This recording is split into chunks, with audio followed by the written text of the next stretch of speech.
Hi, welcome back.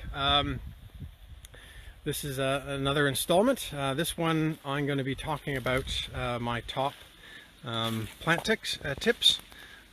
This is Jason Spotswood, and you're here in my food forest.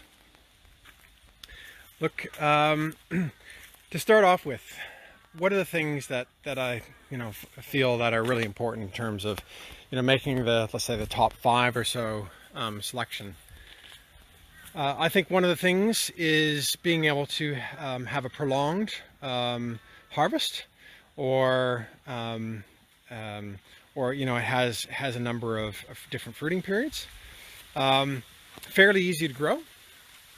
Look, if you're having to fuss or really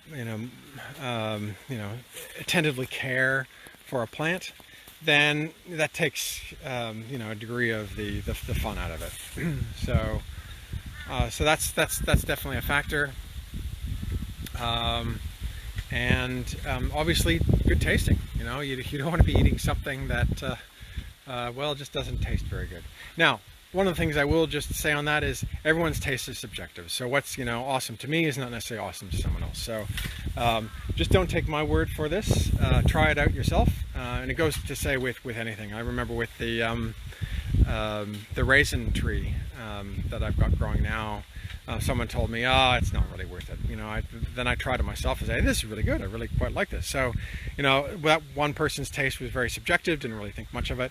But for me, I quite like it. So that's why it's in my orchard. So, look, to start off with, I'm going to go for something that's probably not, not necessarily a surprise or what else like that. It's the banana. But it's not just any banana. This is the dwarf Ducasse. I've mentioned this in some of the other presentations. So why do I like this one so much? For one, it's not a huge banana. So just taking a bit of a step back right here. And again, this is a pretty good specimen of the banana here. It's one of the ones that I transplanted here recently. And I'm standing up on some logs here. But it's just around the base of the trunk. But you can see where the banana's coming out, right? It's at my face level. That's a pretty good spot for a banana to be produced, right? This is another one over here. It starts even below. It's like my mid-face area, right? And then it extends even lower. So harvesting this is going to be super easy. Another one in here. Well, right. So this is quite a good one, right? So it's nice and small, so you're not going to kill yourself getting that banana bunch. Although there's some good techniques for getting down bananas even out of tall ones. Now, the other thing about them is it's really got to be one of the better tasting bananas. It's sweet with a bit of tang. It doesn't brown off when you cut it. Excellent eating out of hand, excellent smoothies, frozen, dried, all that. And when I say dried, I mean air dried, not like chips. Those chips are horrible compared to air dried bananas. Air dried bananas are phenomenal. So it really just does tick all the boxes. Also, it's not too big. It's got a very thin skin around it when it ripens up. So it's an excellent all-rounder. So again, that was the dwarf Ducasse banana. There is also just a Ducasse banana, not dwarf, which would be fairly similar, but this is the dwarf one. So that's the one that I recommend. And with bananas, it's a herb technically, right? It's not a tree. They produce the one plant only produces a bunch of bananas once, and then it doesn't do anything else. You can take it around and compost it. You can see here, this is an old banana bunch from there, and it's breaking down beautifully.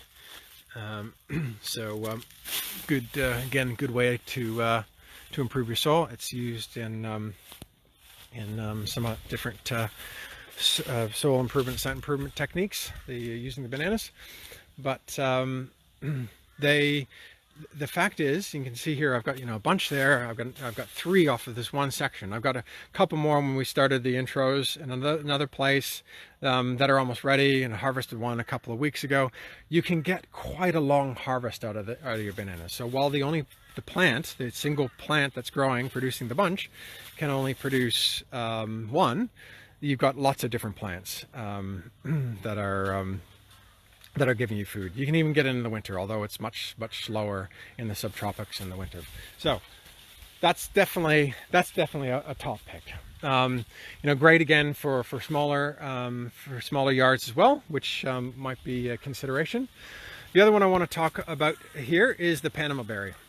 So this guy is just coming out of its fruiting season. You can sort of see that guy actually attached. That's sort of semi-attached. Looks like something got at that a bit. So Panama Berry, what do they look like? Oh, good. I've got a little tiny one there. So they predominantly produce from spring through to autumn. So that's pretty good, right? You've got this fruit that's pretty much in constant production from spring through to autumn, with the summer, being by far the greatest production. It's just non-stop, right? They're small, right? So they're an eating out of hand type of berry. You're not going to be saving these up and making jam or anything else like that. It's just to enjoy. I don't eat the skin, but you can. When they're ripe, they start to go a bit yellow, and then they steadily progress to a red. The deeper the red, the sweeter it'll be. So if you're not a huge fan of super sweet stuff, this may not be the plant for you, and certainly you wouldn't want to eat them when they're red. What does it taste like? Caramelly, coconutty. Some people say cotton candy, which I don't agree with. I'm not a big fan of the super sugar, and it would probably more when it's like red, deep red, maybe more towards cotton candy. But I love it. Vanessa, my wife, is very kind, and she'll she walks up and down here. She'll grab a few for me and give them to me, and I'm always delighted.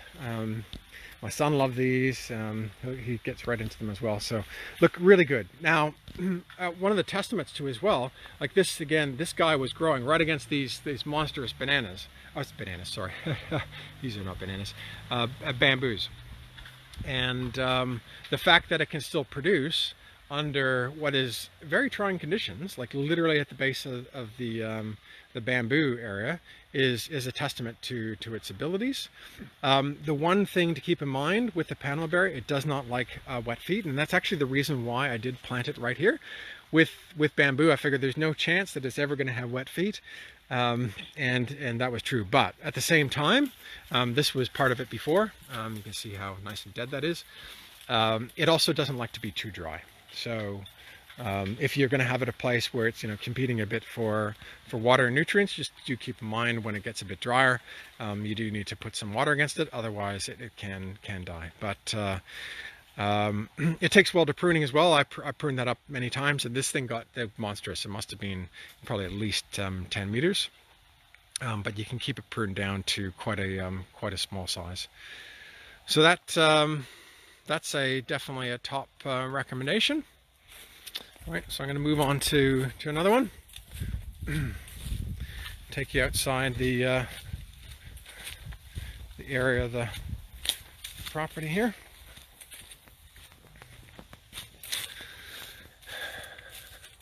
There you go. So jackfruit. That's another top recommendation for me. So these things can get very large.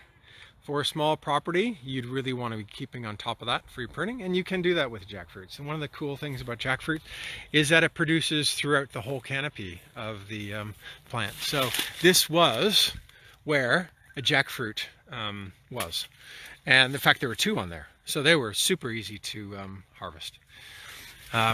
So you don't have to worry about having this monstrous giant, and that's the only way you can get fruit production. At the same time as well, I think we actually selected, again, apologies for the image there, just a bit bad light, but you can see a couple of jackfruit plants here. All right, and that's fairly small. That's probably about 3.5, 4 meters tops. No, probably about 3 meters. Right, so fairly small. I haven't done any trimming on this. It is fairly bad soil here, right? So do keep that in mind. That one hasn't produced a ton of fruit yet, but this one has. This one has produced a fair bit. So it's a very exposed situation, right? Right beside the road, but not too big.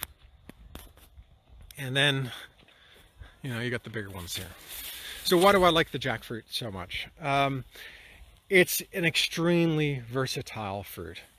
Now I got to admit, I'm not like people in Indonesia or stuff like that who really. India is another great example. They love the jackfruit, that utilize the jackfruit at all stages of its lifespan. I'm more of a it's ripe. The fruit around the seeds is soft, and that's when I'm eating it, right? But you can use it as a vegetable. All throughout its life cycle. So, if you really want to experiment a bit more and have that versatility in your fruit production, then jackfruit is definitely one of the ones that you want to give a go. It produces a large amount of fruit within the one. So again, if I show you one that's still hanging up on the tree up there, that's actually a small one. So that's a black gold. That's not a particularly big one. They get quite a bit larger. So you really do have a food party when one of those things are ripe. You can utilize the seed. You can boil them up and use them as kind of like a starchy, like sort of potato substitute, that sort of thing. You can use the rags around the fruit in curries. So not just the fruit segments. If you're to use the fruit segments, sort of think of like a pineapple type thing, type of sweetness in your fruit. In your food. So I'm not a big fan of pineapple in my food, so that's not appealing to me. But for some people, it might be. You can see here how some of that stuff is just starting to form up. And I find it it's quite an attractive plant as well. So, so this is one of the ones that I use a lot in the smoothies. So, yeah, highly recommended. Oh, we got a question here. Love the Panama Berry tree, absolutely. Yeah,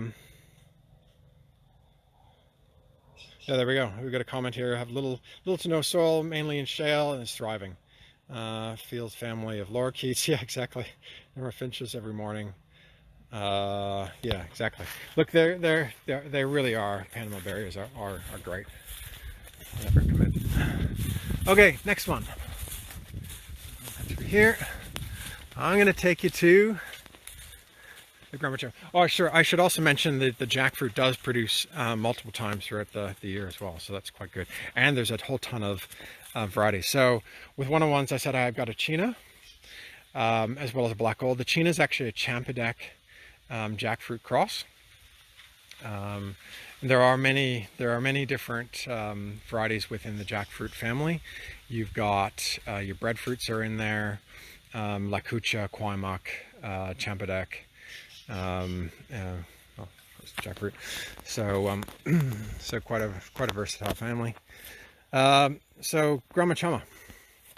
This guy is a plant that will crop multiple times in a year, which is fantastic. So we typically get a good 2 to 3 fruitings out of it. It can be kept down to a smaller size. Actually, after the last fruiting, I pruned this guy back quite hard because it was getting fairly tall.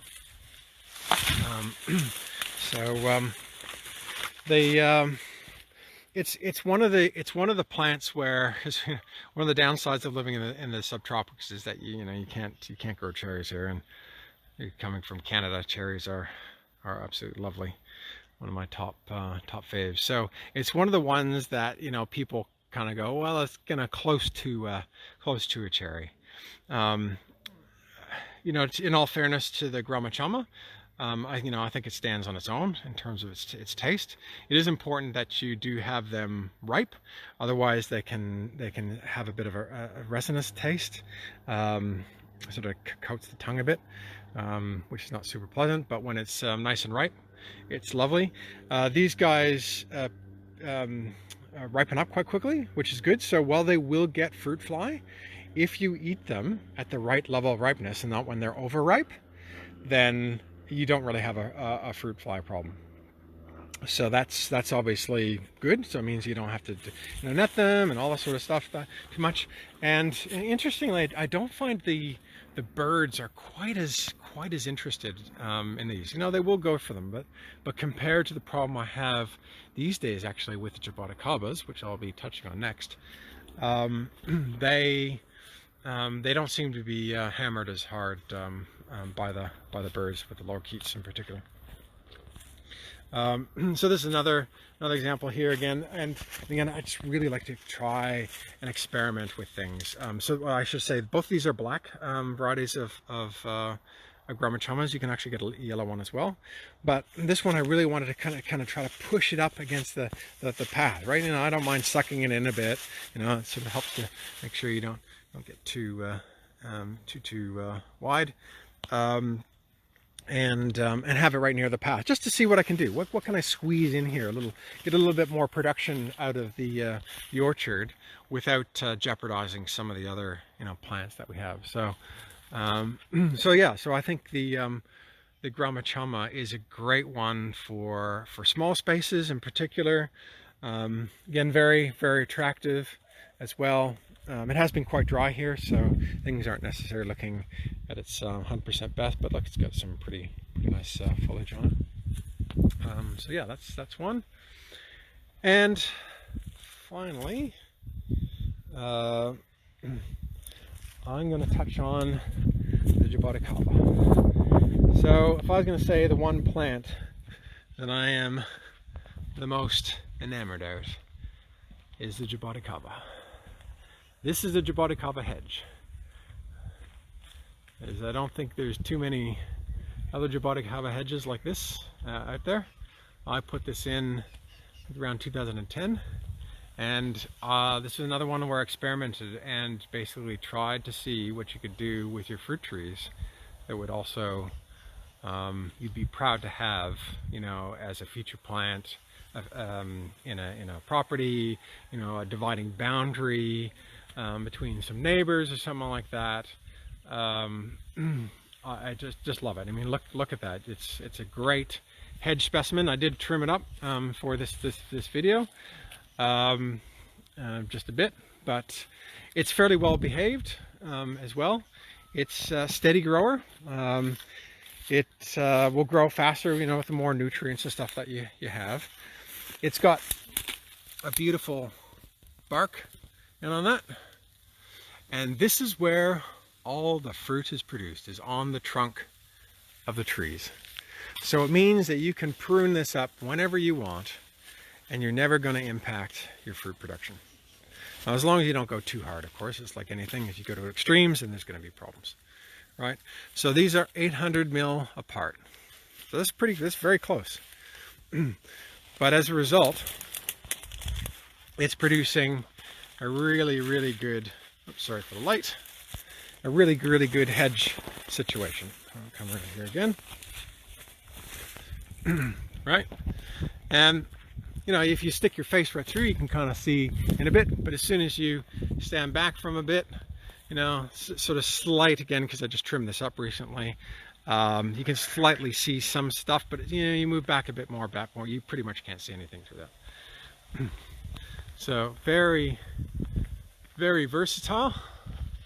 If the hedge look isn't quite your thing, because I will admit that it is harder to harvest fruit from a hedge. It's kind of neat here where I had some other stuff growing in behind this hedge. So this side here is a little bit more easy to access. You can get right in there, so it's quite convenient. That's a bit more sparse on this side, but it's more challenging on the other side. So something to keep in mind. In fact, you can sort of see this was some of the old fruit. See those dark things there?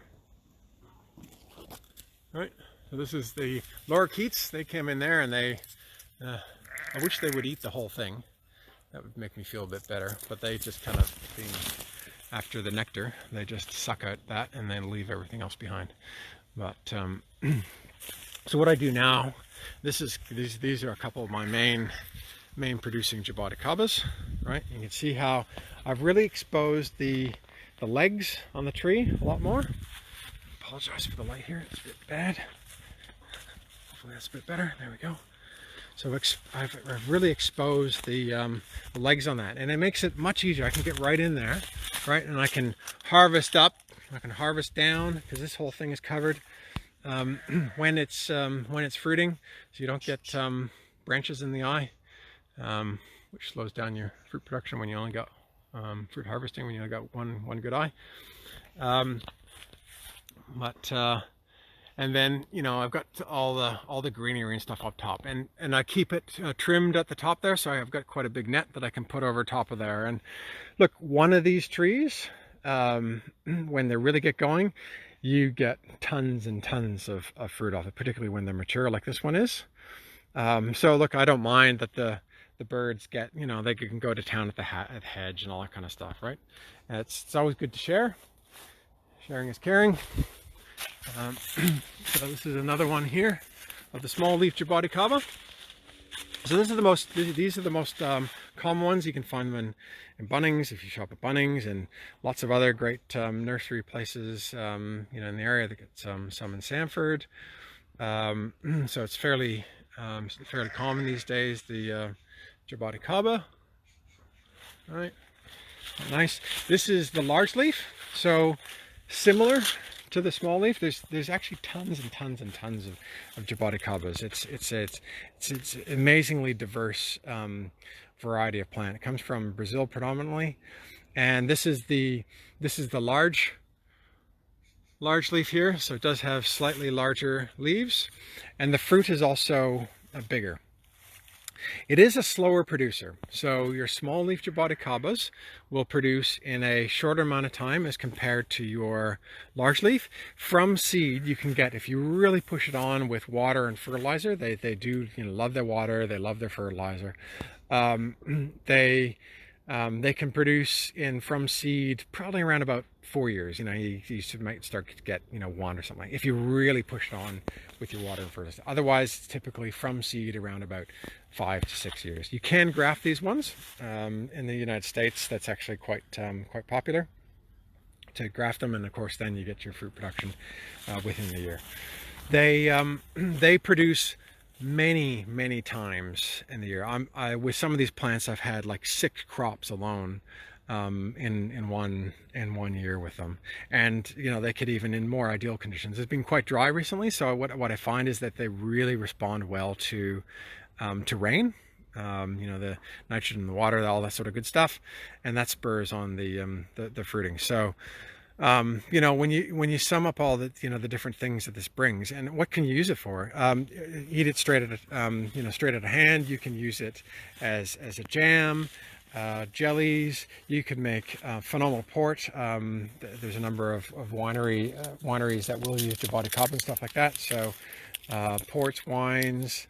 They freeze really well. I use them in the smoothies. So when I do have them, I freeze them whole and put them in the smoothies. So the seed, the flesh, all that kind of stuff all gets blended up.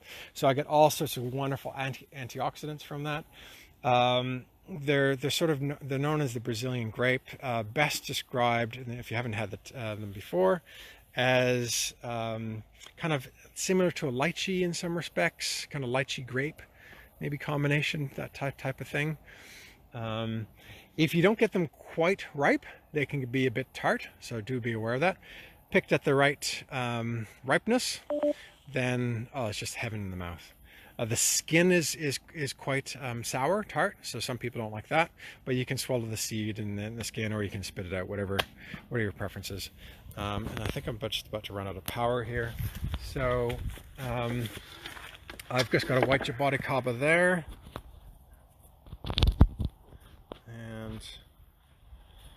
And that's another variety. But you've got reds and a whole ton of other varieties as well. So that's all that I'm going to do for now.